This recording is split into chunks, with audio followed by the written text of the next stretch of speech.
എല്ലാവർക്കും നമസ്കാരം. ഇന്ന് ഒരല്പം സീരിയസ് ആയ ഒരു കാര്യം പറയാനാണ് വന്നിരിക്കുന്നത്.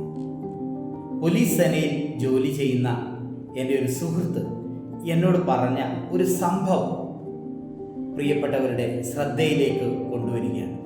ഒരുപക്ഷെ ഇത് എവിടെയെങ്കിലും ഈ സംഭവം ആരെങ്കിലും ഒക്കെ കേട്ടിട്ടുണ്ടായിരിക്കും.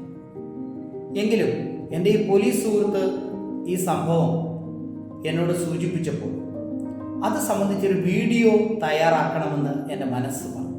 അതിൻ്റെ അടിസ്ഥാനത്തിലാണ് ഞാൻ ഈ വീഡിയോ തയ്യാറാക്കുന്നത്. സംഭവം നടന്നത് എവിടെയാണെന്ന് ഒന്നും ഞാൻ പറയുന്നില്ല. നമ്മുടെയൊക്കെ ചുറ്റുപാടുകളിൽ, നമ്മുടെ തൊട്ടരികെ അല്ലെങ്കിൽ നമ്മളുടെ അകലെ എവിടേക്കെയോ ഇത്തരത്തിലുള്ള സംഭവങ്ങൾ നടക്കുന്നുണ്ട് എന്നുള്ളതാണ് യാഥാർത്ഥ്യം. ഒരു ദിവസം വൈകുന്നേരം ഒരു വീട്ടിൽ 5ാം ക്ലാസ്സിൽ പഠിക്കുന്ന മകൾ സ്കൂൾ വിട്ട് സാധാരണ രീതിയിൽ വരേണ്ട സമയത്ത് വീട്ടിലെത്തിച്ചേർന്നില്ല. അമ്മ ആകെ പരിഭ്രമിച്ചു. പലയിടത്തും അന്വേഷിച്ചു. 5ാം ക്ലാസ്സിൽ പഠിക്കുന്ന കുഞ്ഞാണ്, കൊച്ചു പെൺകുട്ടിയാണ്, എത്തിയിട്ടില്ല. അമ്മയ്ക്ക് ആകെ ടെൻഷൻ. അമ്മ കുട്ടിയുടെ അച്ഛനെ വിവരം അറിയിക്കുന്നു. തൊട്ട അയൽവാസികളൊക്കെ വിവരം അറിയുന്നു, മോൾ ഇതുവരെ വീട്ടിൽ മടങ്ങിയെത്തിയിട്ടില്ല എന്ന്.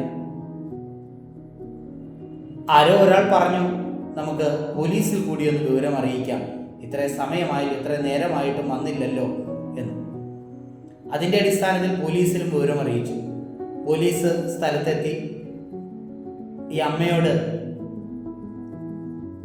മകൾ ഏത് സ്കൂളിലാണ് പഠിക്കുന്നതെന്നൊക്കെ ചോദിച്ചു. അങ്ങനെ ഈ അമ്മയുടെ പക്കൽ നിന്നും 5ാം ക്ലാസ്സിൽ പഠിക്കുന്ന ഈ കുഞ്ഞിൻ്റെ ക്ലാസ് ടീച്ചറിൻ്റെ നമ്പർ വാങ്ങി.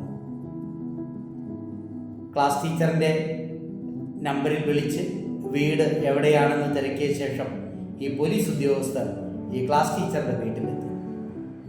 ക്ലാസ് ടീച്ചറിനോട് ചോദിച്ചു, ഇന്ന് ഇന്ന കുട്ടി ക്ലാസ്സിൽ വന്നിട്ടുണ്ടായിരുന്നു? അപ്പോൾ ക്ലാസ് ടീച്ചർ പറഞ്ഞു, ഇല്ല, ഇന്ന് കുട്ടി ആബ്സെൻ്റ് ആയിരുന്നു. അപ്പോൾ പോലീസ് ചോദിച്ചു, അത് കുട്ടിയുടെ വീട്ടുകാരെ അറിയിച്ചിരുന്നു? ഇല്ല. അപ്പോൾ പോലീസ് ചോദിച്ചു, അതെന്താ അറിയിക്കാഞ്ഞത്? അപ്പോൾ ഈ ടീച്ചർ പറഞ്ഞു, ഇന്ന് ആ മകൾ വരില്ല എന്ന് എനിക്ക് മെസ്സേജ് അയച്ചിരുന്നു. പോലീസ് ചോദിച്ചു, ആരയച്ചു? അത് കുട്ടിയുടെ അമ്മ തന്നെ എനിക്ക് മെസ്സേജ് അയച്ചിരുന്നു, ഇന്ന് മകൾക്ക് പനിയായതുകൊണ്ട് സ്കൂളിൽ വരികയില്ല.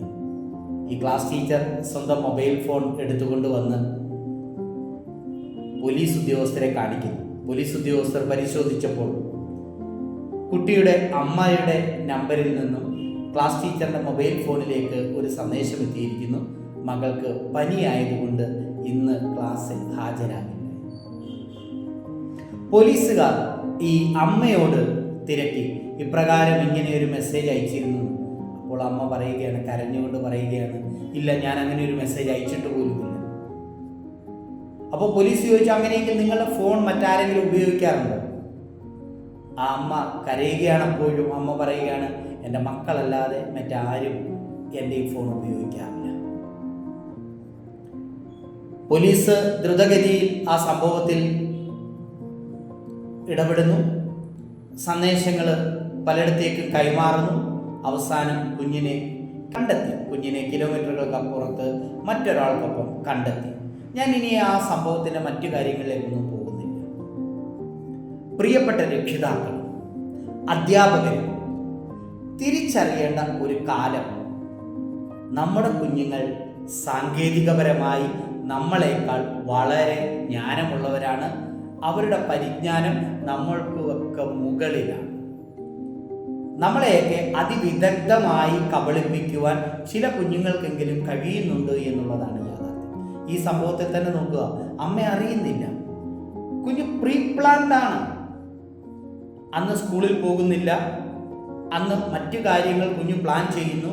അതിവിദഗ്ധമായി അമ്മയുടെ ഫോണിൽ നിന്നും മെസ്സേജ് ക്ലാസ് ടീച്ചറിന്റെ വാട്സപ്പ് നമ്പറിലേക്ക് അയക്കുന്നു, പനിയായതുകൊണ്ട് ഇന്ന് വരില്ല. ക്ലാസ് ടീച്ചർ വിശ്വസിച്ചു, അമ്മയുടെ നമ്പറിൽ നിന്നാണ് വരുന്നത്. ഇന്ന് സ്കൂളിൽ ചെന്നില്ലെങ്കിൽ ഇത്ര മണിയാകുമ്പോഴത്തേന് എൻ്റെ ക്ലാസ് ടീച്ചർ ഉറപ്പായും ഗ്രൂപ്പിൽ മെസ്സേജ് ഇടും, അപ്പോൾ എൻ്റെ വീട്ടുകാരറിയും.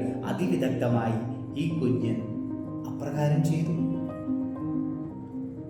അതുപോലെ ഫോൺ വിളികൾ പോലും നമ്മൾ അറിയാത്ത രീതിയിലേക്ക് മാറുന്നുണ്ട്. കോൺഫറൻസ് കോളുകൾ നമ്മൾ അറിയുന്നില്ല. ഒരു പക്ഷേ നമ്മളുടെ മുന്നിൽ വെച്ച് കൂട്ടുകാരനെയോ അല്ലെങ്കിൽ കൂട്ടുകാരിയൊക്കെയാണ് വിളിക്കുന്നത്.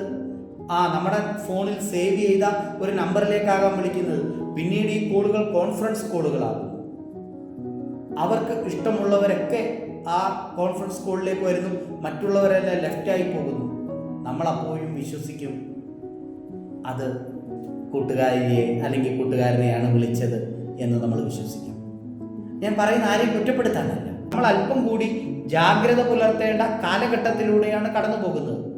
നമ്മുടെ കുട്ടികൾ സാങ്കേതികപരമായി വളരെയധികം മുന്നേറിയിരിക്കുന്ന ഈ കാലഘട്ടത്തിൽ നമുക്ക് നമ്മുടെ 2 കണ്ണുകളും നല്ല രീതിയിൽ തുറന്നു വെക്കണം. ഒരുപക്ഷെ നമുക്ക് നമ്മുടെ 2 കണ്ണുകൾ മാത്രം പോരാ എന്നുള്ള അവസ്ഥയാണ്. കണ്ണടച്ച് വിശ്വസിക്കരുത്. ഞാൻ എല്ലാവരെയും ഉദ്ദേശിച്ചല്ല പറയുന്നത്. എങ്കിലും മാതാപിതാക്കൾ ഒരു അല്പം മുൻകരുതൽ എടുക്കുന്നത് ഈ കാലഘട്ടത്തിൽ ഏറെ നന്നായിരിക്കും. കുട്ടികളെ കൃത്യമായി ഫോളോ ചെയ്യുക എന്ന് പറഞ്ഞാൽ നമ്മുടെ കുഞ്ഞുങ്ങൾ എവിടെ പോകുന്നു, ആരോടൊക്കെ സഹകരിക്കുന്നു എന്നുള്ളത് കൃത്യമായി നമ്മൾ മനസ്സിലാക്കിയിരിക്കണം. നമ്മുടെ മക്കളുടെ കൂട്ടുകാർ ആരൊക്കെയാണെന്ന് നമ്മൾ കൃത്യമായി അറിഞ്ഞിരിക്കണം. അത് സ്കൂളിൽ പോയാലും ട്യൂഷന് പോയാലും എവിടെ പോയാലും അവിടെയൊക്കെ ആരുമായിട്ടാണ് നമ്മുടെ കുഞ്ഞുങ്ങൾ സൗഹൃദം പങ്കിടുന്നതെന്ന് നമ്മൾ തിരിച്ചറിയണം. ഇനിയും ഒത്തിരി വിശദമായ മറ്റു ചില കാര്യങ്ങൾ പറയാനുണ്ട്, അത് മറ്റൊരു വീഡിയോയിലാകാം. പ്രിയപ്പെട്ട രക്ഷിതാക്കളെ, പ്രിയപ്പെട്ട അധ്യാപകരെ, നമ്മൾ ശ്രദ്ധിക്കണം. നമ്മൾ ശ്രദ്ധിച്ചില്ല എങ്കിൽ ചിലപ്പോൾ പരുക്കേൽക്കാം. നമ്മുടെ കുഞ്ഞുങ്ങൾ ഒരുപക്ഷെ നമുക്ക് നഷ്ടമായി മാറിയേക്കാം. ഞാൻ ഈ പറഞ്ഞ കാര്യങ്ങൾ ഓർത്ത് ദയവ് ചെയ്ത് എന്നോട് ദേഷ്യം തോന്നരുത്. ഒരു മുൻകരുതൽ എന്ന് മാത്രമേ, നമ്മുടെ വീട്ടിൽ ഇത് സംഭവിക്കില്ല എന്ന് വിശ്വസിച്ച് നമുക്ക് മുന്നേറണമെങ്കിൽ നമ്മുടെ 2 കണ്ണുകളും തുറന്നിരിക്കുന്ന കാര്യം മറക്കരുത്. നമ്മുടെ കുഞ്ഞുങ്ങൾ, നമ്മുടെ പൊന്നോമന മക്കൾ നല്ല പാതയിൽ, നേരിൻ്റെ വഴിയിൽ, നന്മയുടെ പാതയിൽ മുന്നേറുന്നത് കാണണമെങ്കിൽ നമ്മുടെ 2 കണ്ണുകളും തുറന്നു വയ്ക്കുക. പ്രിയപ്പെട്ട അധ്യാപകരെ, നമുക്കും ശ്രദ്ധിക്കാം. നമ്മുടെ കുഞ്ഞുങ്ങൾ, നമ്മുടെ മുന്നിലിരിക്കുന്ന ഓരോ കുഞ്ഞും സ്വന്തം കുഞ്ഞാണ് എന്നുള്ള തിരിച്ചറിവോടുകൂടി നമുക്ക് അതീവ ജാഗ്രത പുലർത്താം. നാട് മാറുകയാണ്. നമ്മുടെ കുഞ്ഞുങ്ങൾ അതിനൊപ്പിച്ച് തെറ്റായ പാതയിലേക്ക് മാറാതിരിക്കാൻ നമുക്ക് മുന്നേറാം, കൈകോർക്കാം.